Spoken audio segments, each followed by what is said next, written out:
Today I'm taking a look at the N10 portable charger.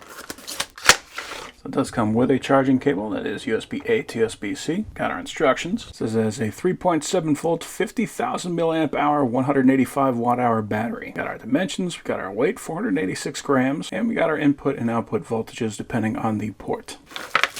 So here is the charger. It looks like it comes with a 66% charge. You got two USB-A ports on the top and a USB-C port. There's our power button, so I must have hit that to activate the display. And we also have the power ratings listed there on the side. So this is one of the neat things about this style of charger. We got a USB-A, got a USB-C, we have a lightning cable, and we have a micro USB cable. So with all that together, you should be able to charge pretty much anything that you come across. And they all have kind of a textured pattern there on the cables. I appreciate how they all sit nice and flush inside that charger. I'm going to use the USB-C cable and I'm going to try to plug that into my phone.